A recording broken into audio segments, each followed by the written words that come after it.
Harrier. Perhaps the world's smallest and most elusive combat aircraft, the jump jet Harrier is unique. If there should ever be a war between the Warsaw Pact and NATO, one can take it for granted that all NATO airfields would be wiped off the map within 24 hours, and probably within 24 minutes. NATO would be left with no land-based air power whatsoever, except for a handful of Harriers, which can be dispersed to hide and fight. Many people, ignoring this rather important fact, have poured scorn on the little airplane. Their numbers sharply diminished after the Falklands campaign, when Harrier and Sea Harriers flew fighter and attack missions in weather that would have grounded every other fast jet in the world. It's now almost 30 years since the Harrier's little Hawker predecessor first got daylight under its wheels. Since then, the Harrier family has come a very long way indeed, and the story is still being written. Some 35 years ago, the press called this strange contraption the flying bedstead, and it was generally regarded as a kind of joke. But in fact, the principle of rising vertically from the ground on the thrust of a jet engine meant that eventually high-speed aircraft could be built that could operate without an airfield. In other words, they would survive in a war. By 1955, 2 short SC-1s were being built in Belfast, each fitted with 5 RB-108 turbojets. 4 were arranged amidships, pointing down to provide lift. The 5th one was in the tail to provide thrust in the normal way. With Chief Test Pilot Tom Brooks Smith in the cockpit, the throttles of the 4 lift jets were opened up. The SC-1 lifted vertically off the ground and could then be controlled in hovering flight by compressed air jets at wingtips, nose, and tail. By opening the throttle of the engine in the tail, the SC-1 could be made to accelerate forwards. As speed increased, so did the lift of the wings, until the 4 lift jets could be shut down. This was called an accelerating transition. At the end of the flight, a decelerating transition had to be made back to engine-supported hovering flight, followed by a vertical landing. It was the age of VTOL, vertical takeoff and landing. In California, the USAF and Ryan were experimenting with a much simpler VTOL, though one that demanded great piloting skill. Powered by a British Rolls-Royce engine, the X-13 Vertijet could race down a runway like other jets, or it could stand on its tail for VTOL. With its stubby fuselage tilted up at 90 degrees, it rode on its jet and could move up or down according to the pilot's extremely cautious and accurate juggling with the throttle lever. As in the bedstead and SC-1, compressed air jets were used to control the way it hovered.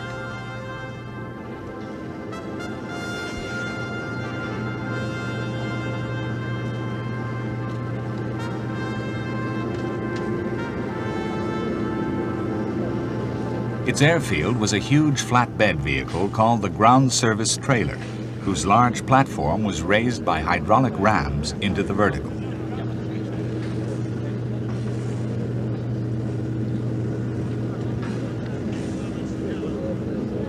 The Delta Wing Vertijet would take off from or return to the trailer, just like a moth landing on a wall. Accelerating and decelerating transitions were made to and from wing-borne or jet-borne flight. Thanks to the nerve and piloting ability of Pete Girard, the test pilot, the Vertijet could put on an impressive show. But unless it could have been linked with computerized blind landing systems, it was impractical for an Air Force. It was, however, the Europeans who pioneered military VTOL, because, being nearer to a potential attacker, they saw that jet lift could enable their aircraft to escape from their highly vulnerable airfields. West Germany built the VAC-191B. This had a central lift cruise engine with nozzles that could point to the rear or downwards, plus single lift jets in the front and rear fuselage. These lift jets were derived from those of the SC-1 and were used only during takeoff and landing. A totally different German prototype was the VJ-101. This had 6 Rolls-Royce turbojets, 2 were mounted vertically in the fuselage and used only for VTOL. The other 4 were in pods, pivoting on the wingtips, so that they could point downwards during VTOL or to the rear for supersonic flight. Another early jet-lit warplane was built by Dassault in France. Based on the Mirage 3 supersonic fighter, the Balzac featured an enlarged fuselage accommodating 8 RB-108 lift engines. None of these exciting aircraft was to lead to anything. In contrast, the simplest type of jet VTOL aircraft possible, with only a single engine and nothing extra in the cockpit except a control lever and indicator for the pivoting nozzles, has gradually revolutionized tactical air warfare. Not only has it enabled air power to be based virtually anywhere, but it has even enabled a war to be won that could not otherwise have been fought at all. This small research model was one of the many that were tested in wind tunnels, and in this case, on a whirling arm. The problems were enormous, and many had never been met before. When the rear jet nozzles were angled down under the tail, it was expected that the tailplane would be thrust violently down, pitching up the nose uncontrollably. Models eventually showed this fear was groundless. This whirling arm rig was used to investigate the rapid accelerating and decelerating transitions. This pioneer VTOL was the Hawker P1127. Nothing like it had ever been seen before. For the first time ever, here was an aircraft powered by a single jet engine, which could rise off the ground vertically, with its fuselage in the normal horizontal attitude, and accelerate forwards under perfect control to jet fighter speeds. This prototype was a later P1127, called a kestrel, first flown in March 1964. This was 3.5 years after the first tentative tethered hover of the first P1127. With its unusual landing gear retracted, the kestrel could do most of the things a 1950s jet fighter could do. It could also slow to a standstill, hover in mid-air if necessary, and finally make a feather-light vertical landing. A fast pass at the Farnborough Air Show by 2 kestrels and a hunter served to show that the little kestrel, despite all the penalties of being able to hover, could beat the conventional hunter in speed, range, and rate of climb. The key to all this was the amazing Pegasus engine, pioneered by Bristol Siddeley, which became part of Rolls-Royce in 1966. For the first time, an otherwise normal turbofan engine had 4 nozzles. There was one on each side at the front for the air from the fan, and one on each side to the rear for the hot gases from the jet. The nozzles are not actually part of the engine, but part of the aircraft. This leaves the basic engine extremely compact. Though very powerful, generating a thrust of about 21,500 pounds, it is only about 8 feet long.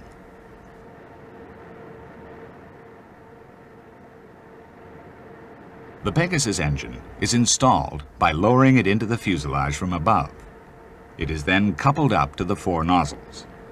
These nozzles are arranged 2 in front of the aircraft center of gravity and 2 behind, so that the thrust lifts the aircraft straight up without tipping it up on its nose or down on its tail.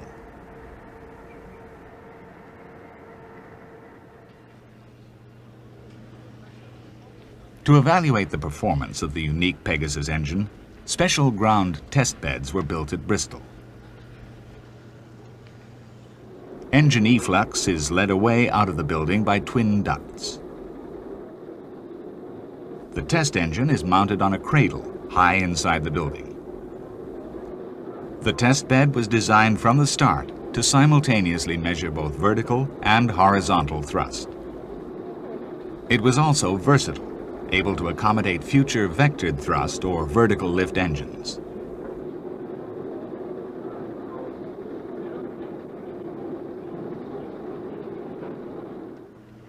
On this alternative outdoor test bed, the engine is started, and then the nozzles are rotated not downwards, but upwards, so that the 4 jets do not blast straight onto the ground as they would in the aircraft.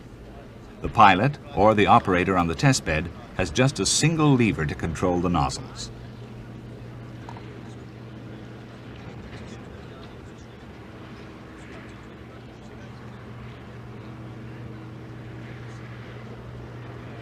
twin compressed air-powered motors drive through shafts and strong chains to rotate all 4 nozzles in exact unison. They can move through their full range of 99 degrees in 1 second. The 4 nozzles have to work together without fail because they are every bit as vital as the wing is to the ordinary aircraft.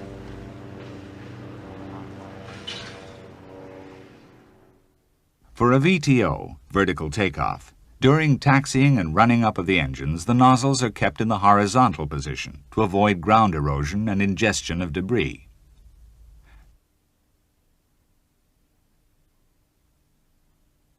As the throttle is open to full power, the nozzles are turned downwards and the aircraft lifts vertically.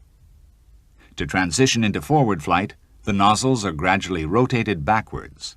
The aircraft accelerates forward and reaches normal wing-borne flight speed. The big engine inlets have generous rounded lips and work well at low speeds.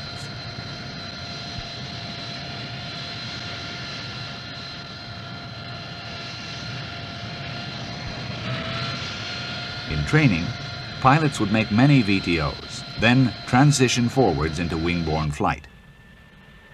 With the nozzles vectored to the 75-degree position, the 4 jets still give 96% of the maximum vertical lift, but they also give a 25% horizontal component, which is enough for forward acceleration. All this can be done with the fuselage almost level.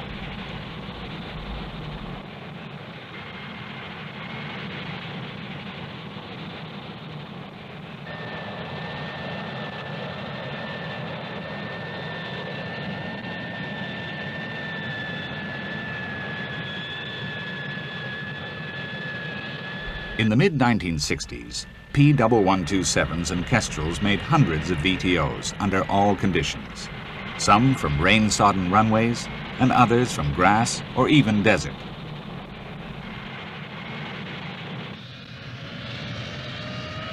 It was realized from the start that as an alternative to VTO, the pilot can make an STO, short takeoff. The engine is opened up with the nozzles pointing aft. This causes tremendous forward acceleration without any ground erosion. At a suitable speed, the pilot flicks the nozzles down to 55 degrees and the aircraft leaps off the ground, lifted partly by the small wing and partly by the jets. The aircraft continues to accelerate. An STO enables the aircraft to get off with a much heavier load of fuel and weapons, and by 1964, it was realized that the usual operational method would be STOVL, short takeoff, vertical landing. In between, pilots would make fast passes at maybe 600 knots before coming back to hover. Then, at very low level, they would practice using the puffer jet reaction controls at the wingtips, nose, and tail. Fed with highly compressed air from the engine, these high-powered jets enable the pilot to pitch, roll, pirouette, or just hold the aircraft over a fixed point, even in a strong wind. When the pilot's control stick is centered, the puffer jets are shut off.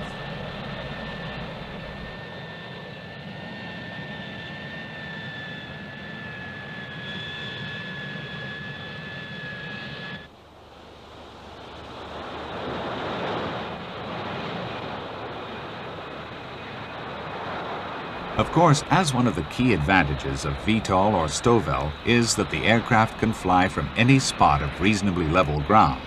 A lot of the early trials involved rough strips, though the main development flying was done from Hawker's airfield at Dunsfold.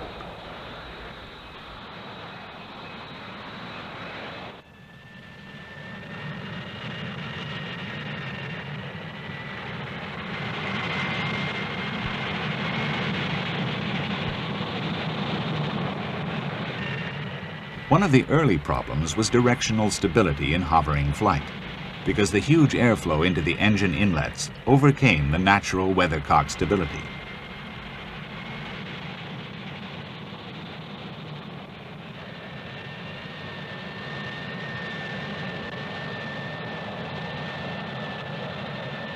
Pilots could often be seen making 360-degree turns, exploring the handling.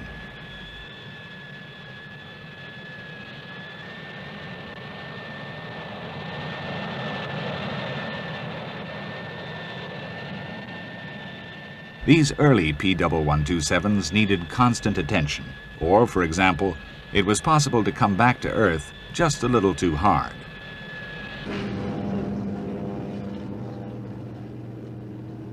Hardly surprising, because this was a new challenge entirely.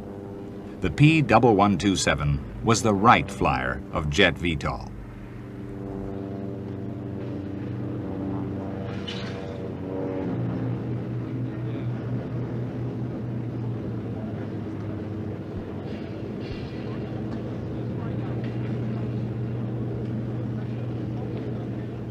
To find out some of the problems, in 1963, Britain, the USA, and the Federal Republic of Germany decided to fund a tripartite squadron.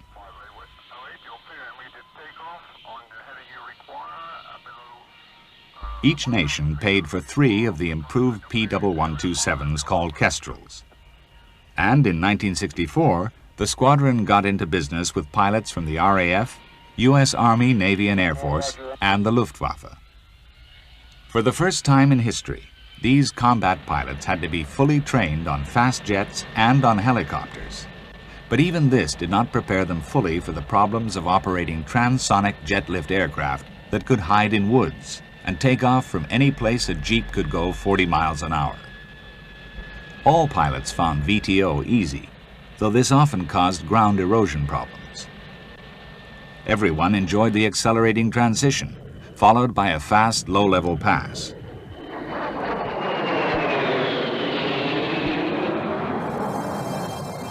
The 9 kestrels were painted with strange roundels and fin flashes incorporating the national markings of the 3 countries. But the aircraft were still right flyers. They carried nothing but a simple gun sight and a camera in the nose, though in theory they could be fitted with 2 underwing pylons.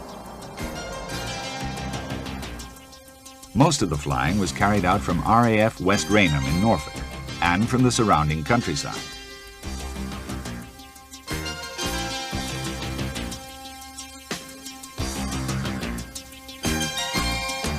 As well as the pilots, multinational ground crews were responsible for the servicing of the aircraft.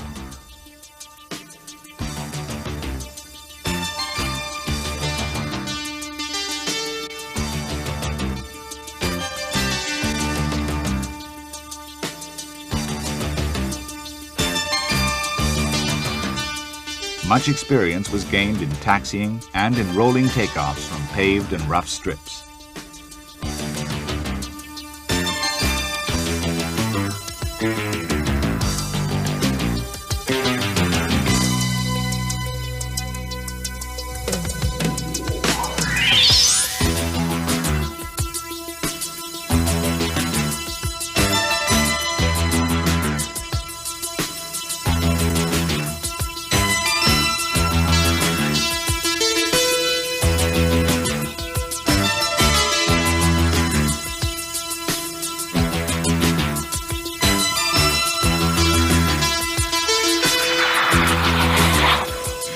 Experiments were also made using various kinds of surface protection, such as metal planks or discs, flexible sheets, and even bright pink fiberglass sprayed on soil or grass.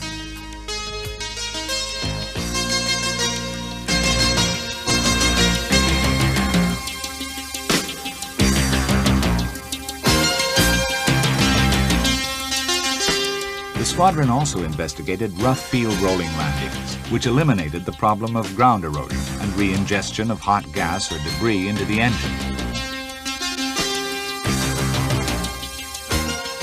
Often the squadron operated as a unit.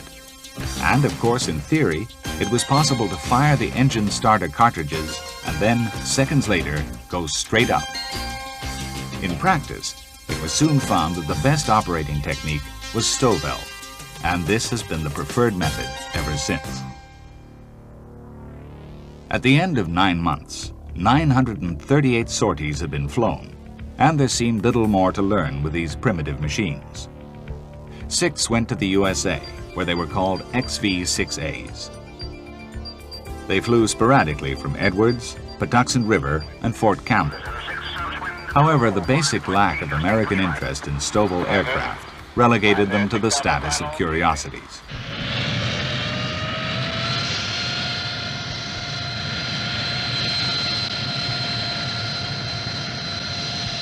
In Britain, there was a more realistic appreciation of what might happen in any future war. Back in 1963, a P1127 had flown from the big carrier Ark Royal, and in June 1966, a Kestrel carried out more serious trials from the smaller carrier HMS Bulwark. These trials were integrated with the flying of Wessex helicopters.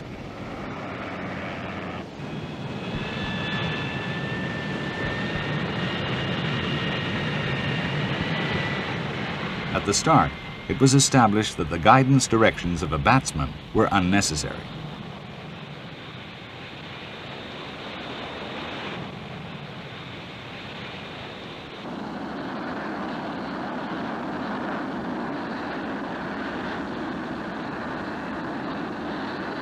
Numerous VTOs were made with the ship underway, and it was also found possible to hover in the lee of the island in a region subjected to considerable turbulence.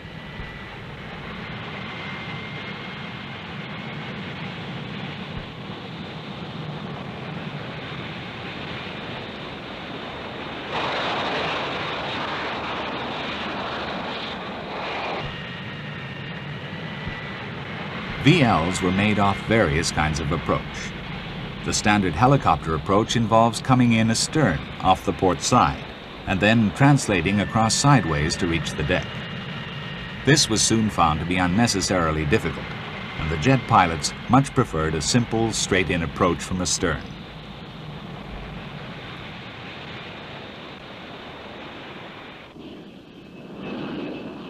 By 1966, the government had at last decided that manned combat aircraft might again be permitted, contrary to an amazing decree in 1957.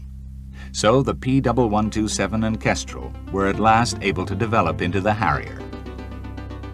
This was a complete redesign, though at first glance it did not look very different. One of the early Harrier GR-1 aircraft, GR meaning Ground Attack and Reconnaissance, carried out a remarkable series of trials, flying from the tiny helicopter pad at the stern of the cruiser Blake. Not only was the pad a far smaller area than any jet lift aircraft had ever operated from before, but the ship at times was rolling 12 degrees and the wind gusting at 35 knots. Another problem was that the small platform was downwind of a large superstructure, which normally housed the ship's helicopters and the air officer's control position. This caused severe turbulence. From here, obviously, every takeoff had to be a VTO, and every landing a VL. But the entire program of flying went off perfectly.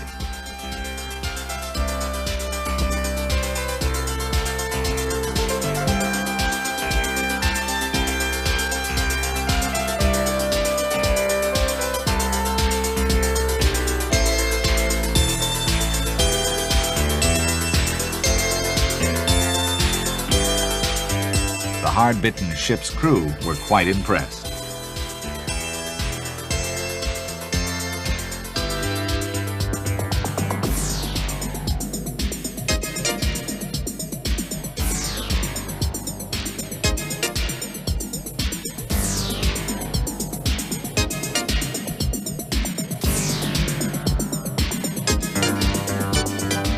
When the Harrier was at last ordered for the RAF, it was expected that they would often operate from the two remaining Royal Navy fleet carriers, Ark Royal and Eagle.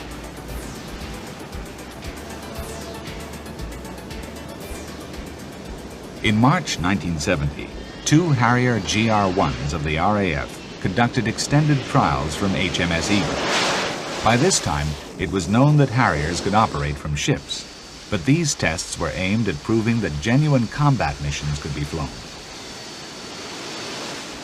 As the trials proceeded, the takeoff weight of the Harriers was progressively increased. All takeoffs were of the free rolling type, with no need for the ship's catapult.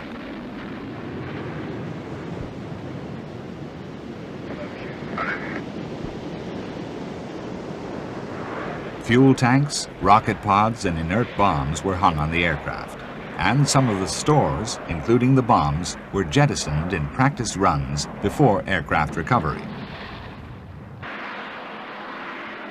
Many VLs were made with the ship steaming at full speed.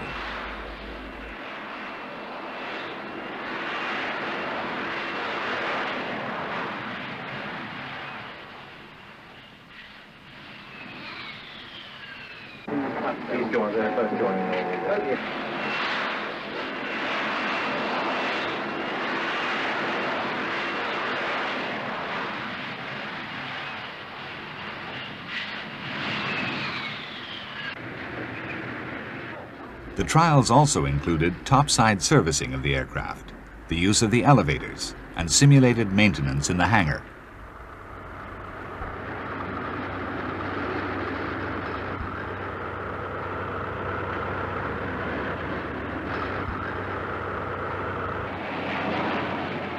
As a result of these trials, the RAF was cleared to operate its GR-1s from carriers.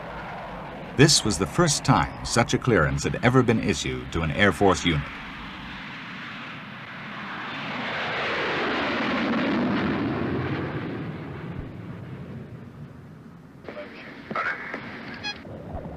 In the following year, 1971, No. 1 Squadron took its Harriers aboard Ark Royal. None of the RAF pilots had ever flown from a ship before.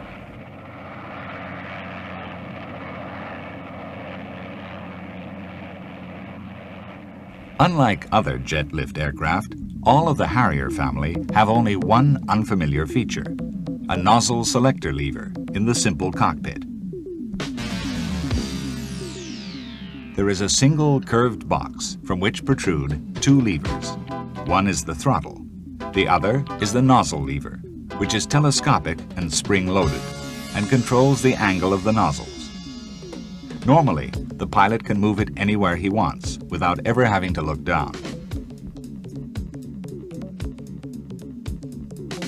For forward acceleration, the nozzle selector lever is slammed forward along with the throttle.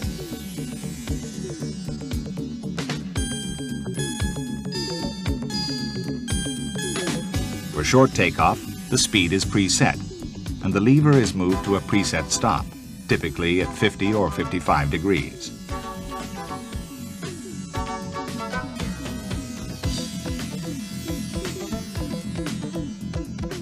For VTO, or hover, it is pulled back to the vertical at a fixed stop.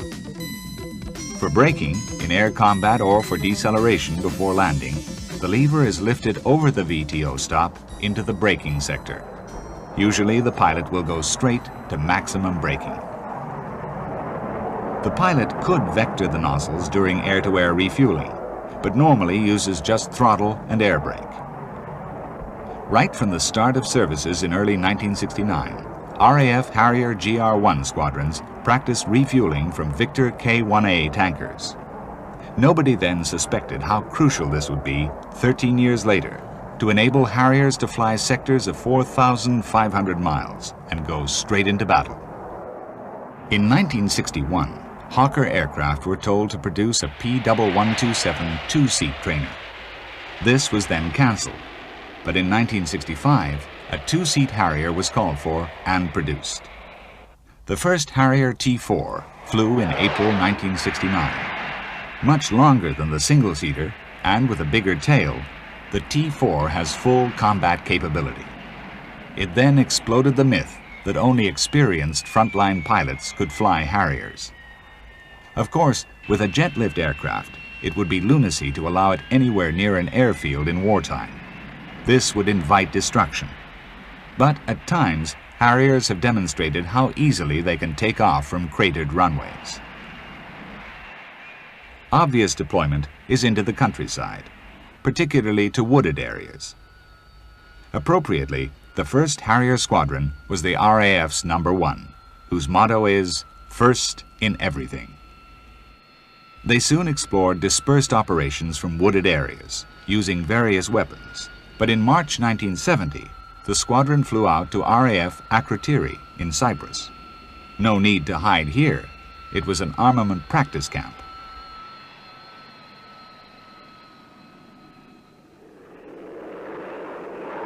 Many sorties were flown using live ordnance. Cluster bomb dispensers, rockets, and 30mm cannon were all used effectively.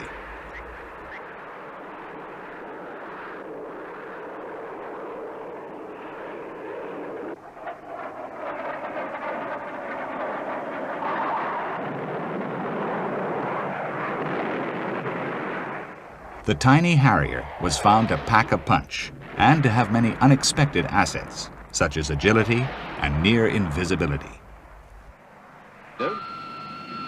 By 1971, Harriers were serving with the 1st Squadron of the U.S. Marine Corps. Designated AV-8A, the aircraft were even simpler than those of the RAF, but they carried the AIM-9 Sidewinder air-to-air missile. This enabled the AV-8A to fly rapid reaction air defense missions, though of course only under day visual conditions.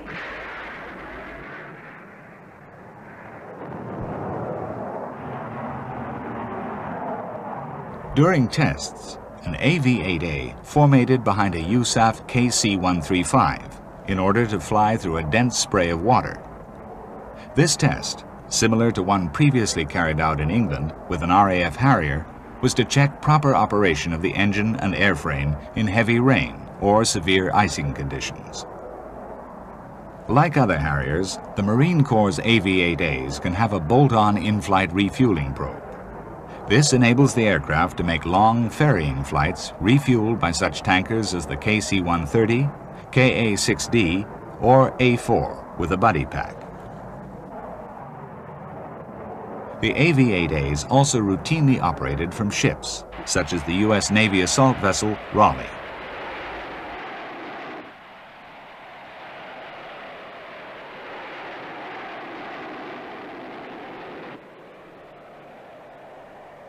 The Marine AV-8As also operated from the much bigger Tarawa class of amphibious warfare transports. Unlike all other fast jets, the Harriers do not need a large deck. One Harrier, assembled from parts freely donated by the suppliers and with appropriate registration vtol, is the British Aerospace Demonstrator. One of the users of the AV-8A is Spain's Naval Aviation.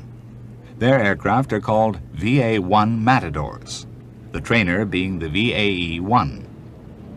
The Matadors equip Squadron 008, based at Rota, and are also embarked in Spain's 2 carriers.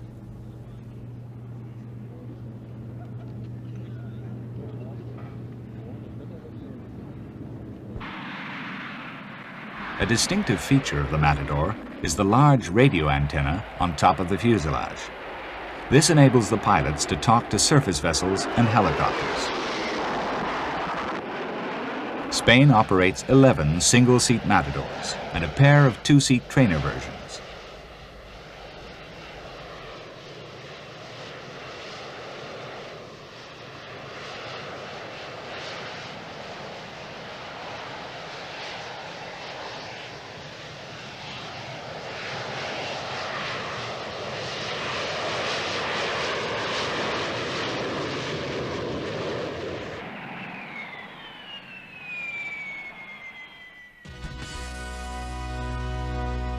Cancellation of the Hawker P1154 jet lift aircraft, a supersonic big brother to the Harrier, left the Royal Navy with no fixed-wing air power, except the massive Phantom FG-1, which needs a long takeoff run.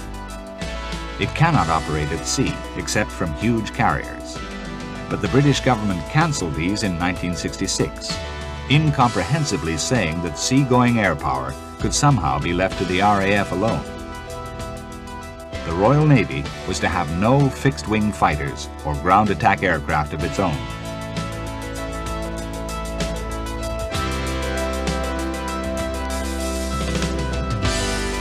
But the ability of the Harrier to land on tiny decks opened up a whole new concept of sea-going air power.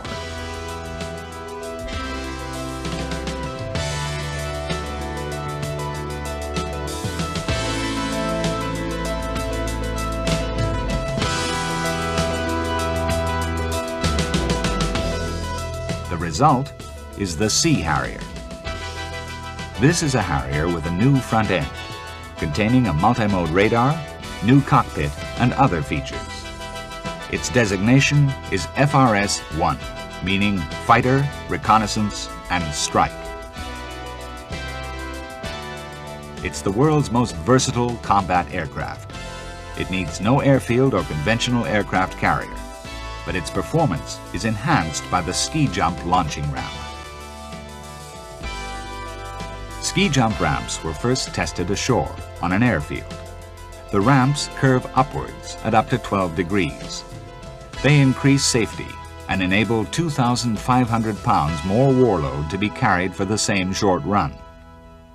Alternatively, the run can be reduced by 60% at a fixed weight. Trials with two-seaters and with Sea Harriers began in 1977.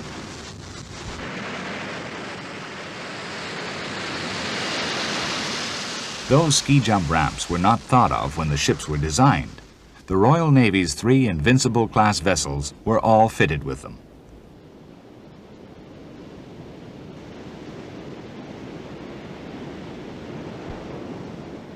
HMS Ark Royal has her ramp set to the optimum angle, though her sister ships, Invincible and Illustrious, have their ramps set at only 7 degrees.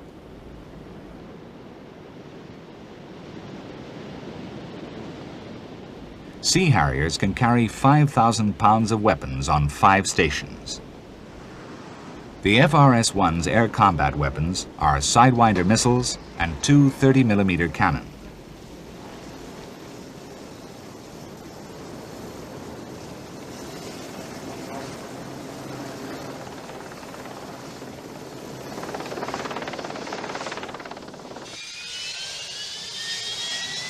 Fully laden Sea Harriers are launched with no catapult and are recovered with no arrestor wires.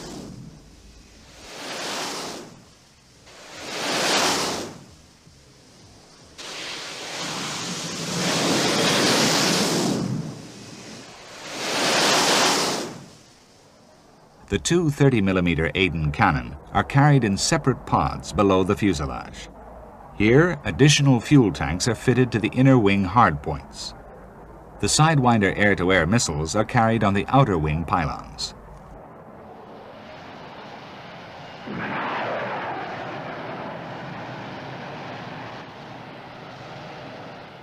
After being updated as Sea Harrier FRS-2s, they will carry the big Sea Eagle anti-ship missile with a range of at least 70 miles. Propelled by a small turbojet, Sea Eagle has an active radar in its nose which enables it to find and hit its target in any weather, skimming the waves at near the speed of sound. Sea Eagle can cripple any warship except the biggest carriers.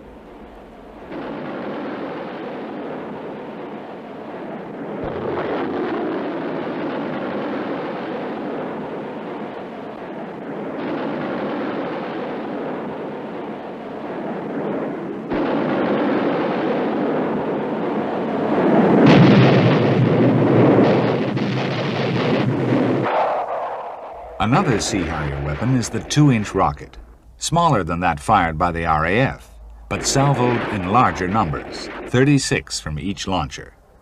These high-velocity rockets were also fired from RAF Harrier GR3s during the Falklands campaign and were found highly effective.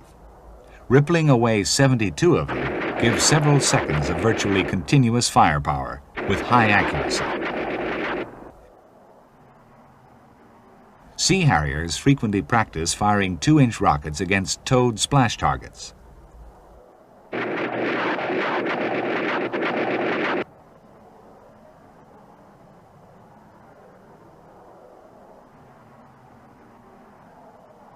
Sea Harriers also frequently practice with simulated or real Sidewinder firings.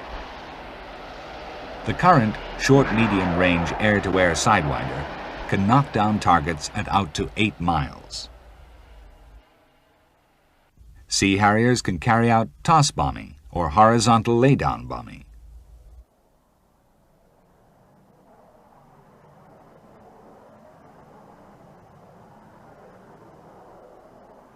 Another Harrier weapon is the BL-755 cluster bomblet dispenser, which was also used effectively during the Falklands campaign by Sea Harriers and RAF Harriers.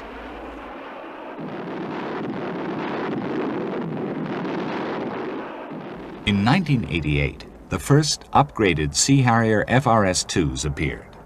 Distinguished by its larger and much more powerful Blue Vixen radar, which will replace the current Blue Fox radar, it will have full look-down and shoot-down capability, using the new American AIM-120A AMRAAM missile.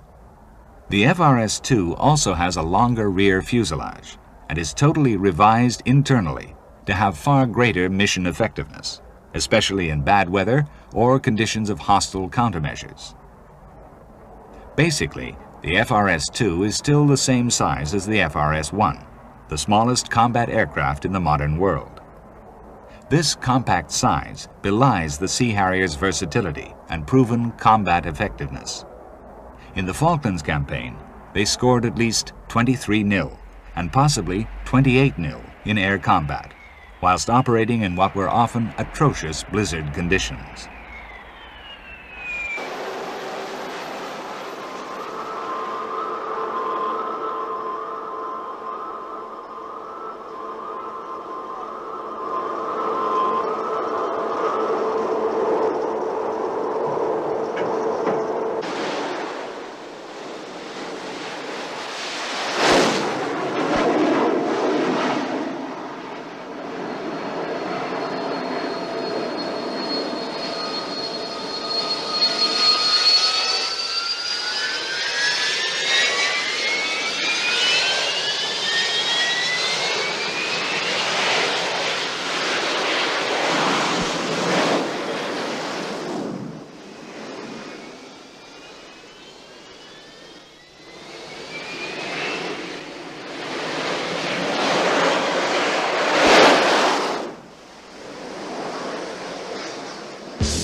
The first overseas customer for the Sea Harrier was India, which has placed a series of repeat orders for single-seat Mark 51s and two-seat Mark 60s.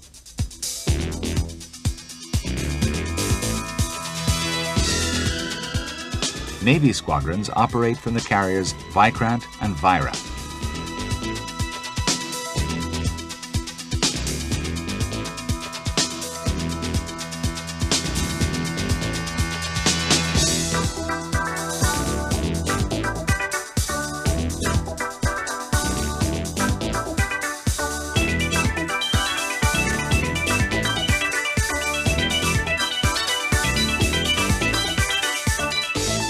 Another possible customer is Italy, while the British aerospace demonstrator has been seen aboard a carrier of the French Navy, though the only Sea Harriers actually exported so far have gone to India.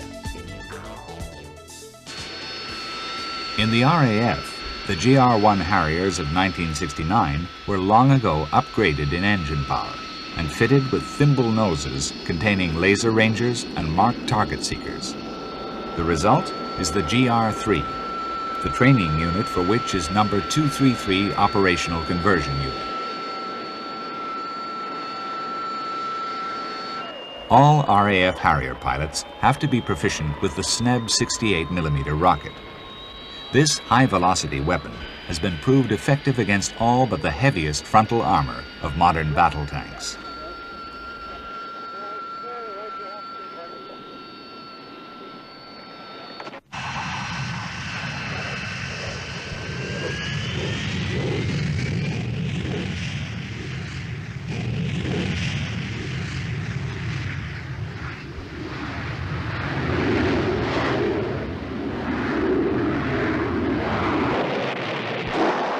Out on the ranges, GR-3 pilots consistently get good scores with these unguided weapons, using the inertial platform Laser Ranger weapon aiming computer and head-up display.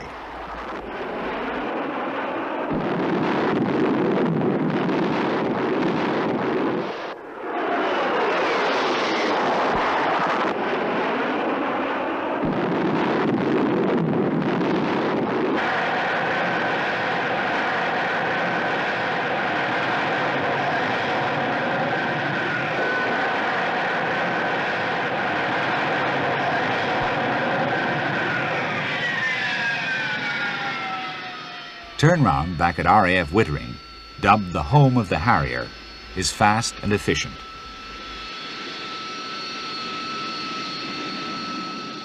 The aircraft may have to be refueled and rearmed, ready for another sortie.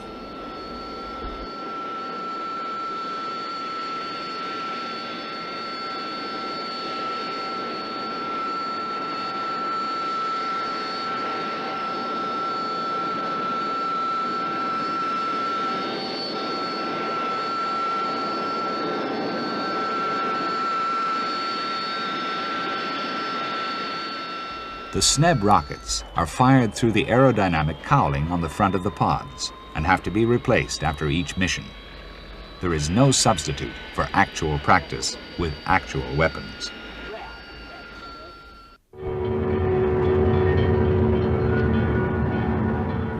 In April 1982, all hell was let loose by the Argentine invasion of the Falklands. With amazing haste, the British government organized Operation Corporate to recover the islands. The new light carrier Invincible and the much bigger Hermes sailed from Portsmouth with all available Sea Harriers. They went out to do battle with 10 times as many Skyhawks, Mirages, Daggers, and other aircraft.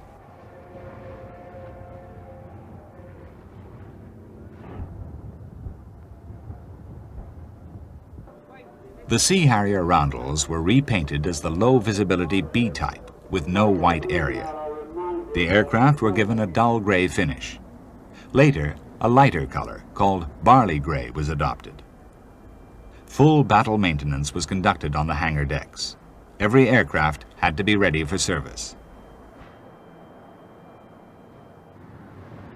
The ships were loaded with bombs, BL-755 dispensers, rockets, tanks, and for escort and interception duties, sidewinders.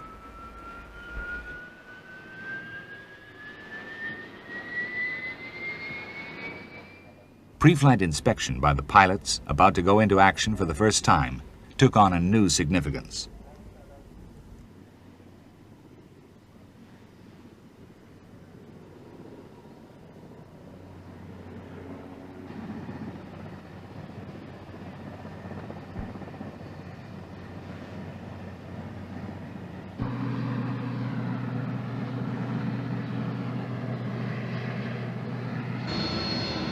Okay, course stone clear on Sea Harrier 23, after it flying to ATC run. 56 close up Sea Harrier 23.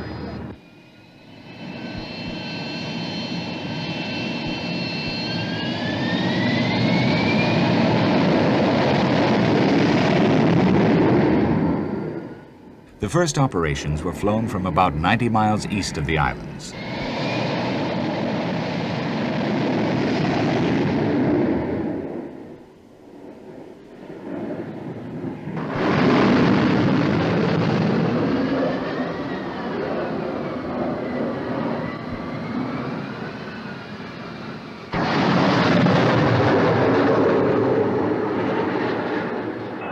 The very first combat mission was a bombing and strafing attack on Stanley Airfield at dawn on May the 1st.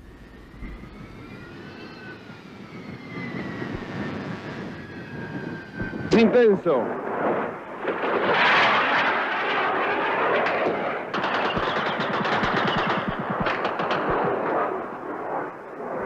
Viewed from Port Stanley, the Harriers encountered heavy fire from guns of all calibers and from Roland and Tiger Cat surface-to-air missiles. The target airfield across the bay received several hits.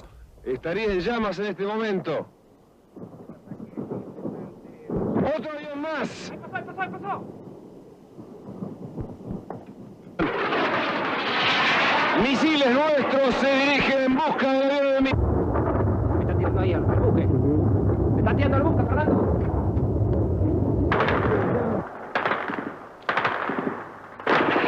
This operation, the first of 2,197 sorties flown by an eventual total of 28 aircraft, ended with all Sea Harriers returning safely.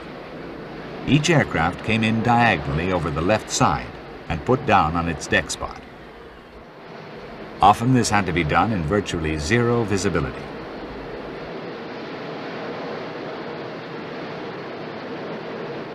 just one Sea Harrier took a hit from a small caliber shell in its fin. It was flying next day. A night attack by a lone RAF Vulcan, in what was by far the longest bombing mission in history, put one bomb in the middle of the runway, rendering it unusable by large numbers of Argentine jets. The subsequent Sea Harrier strike put the occupying forces totally on the defensive and caused great damage, both physical and to Argentine morale.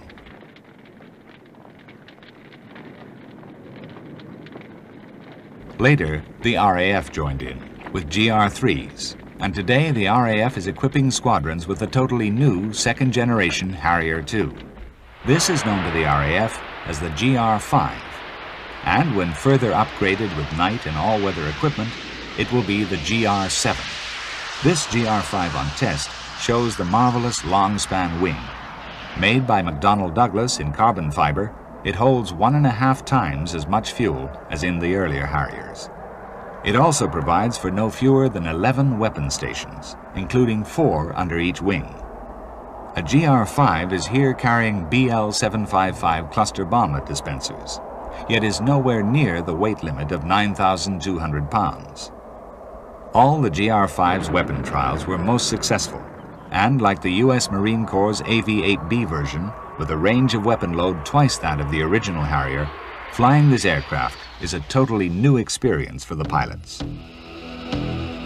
It all stemmed from this YAV-8B prototype, flown at St. Louis in November 1978. Modified from an earlier Harrier, the YAV-8B introduced the new high-lift wing and many other changes, all based on deeper understanding of jet stovall, gained in 10 years of Harrier combat duty.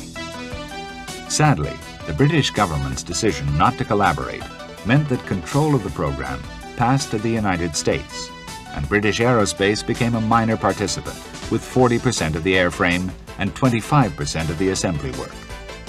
Moreover, it also meant that the RAF's Harrier II version was not absolutely designed for its own requirements.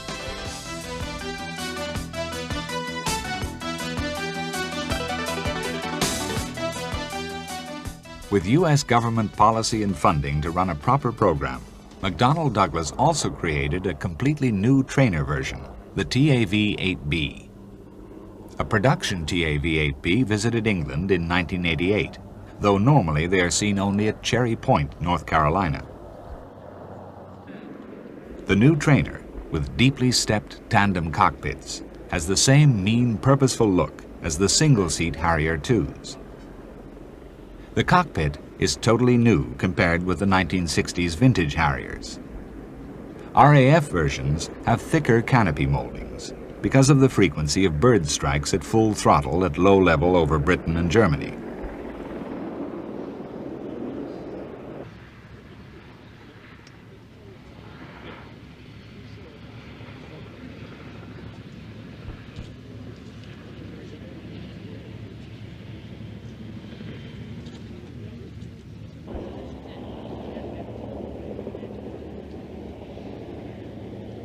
One of the new features of all Harrier IIs is the longer design of front engine nozzle, giving more thrust. The new outrigger landing gears are only halfway to the wingtips instead of being at the tips.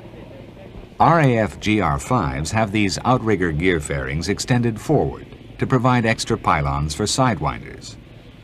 Compared with earlier Harriers, the view from the AV-8B and TAV-8B is superb, the canopy being bulged outwards and the windscreen being frameless.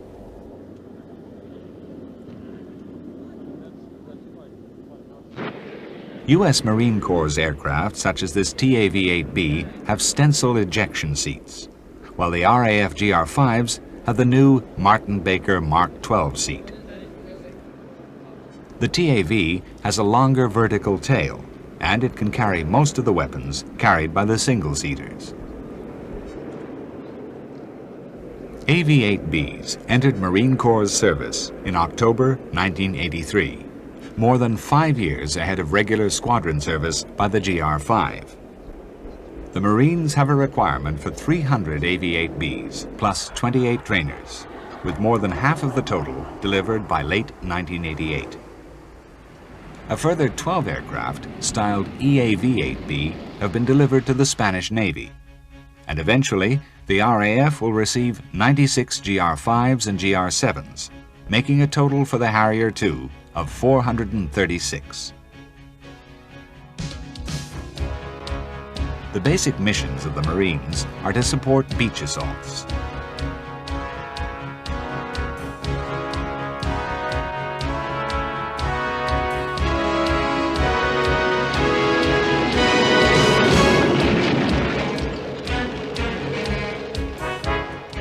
In support of amphibious operations, various forms of dive attack or lay-down bombing are practiced, together with rocket firing and strafing with guns.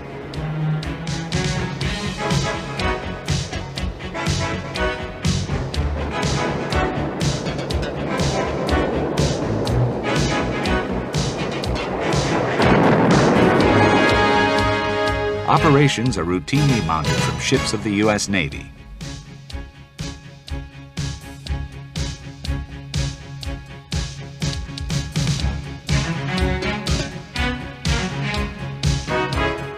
To support operations inland, AV-8Bs work from hides on land, if possible in wooded areas. There are plenty of these in North Carolina, where most of the training has been centered. The smaller track between the outrigger gears makes it easier to taxi on narrow paths, and operations at up to the maximum of 31,000 pounds have been flown from dirt roads, though here a paved highway is being used to keep down flying debris and dust.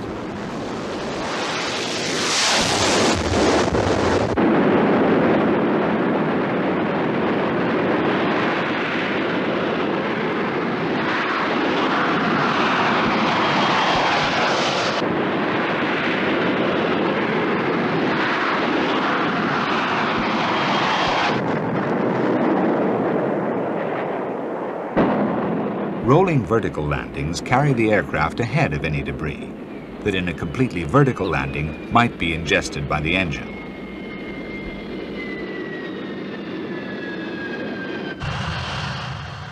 Back in Britain, Sea Harriers of the Royal Navy's No. 899 Squadron often polish their display routines.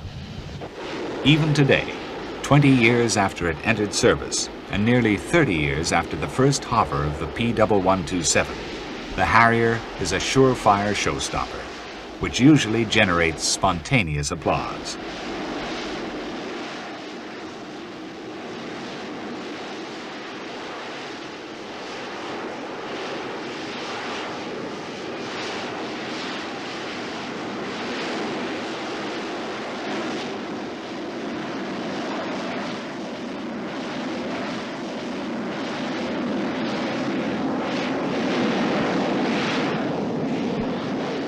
If only the generals and politicians knew, this tiny airplane is the only one in the West that we can count on having on day 2 of any future war. And what other aircraft capable of Mach 1.3 can finish its show by bowing to the audience?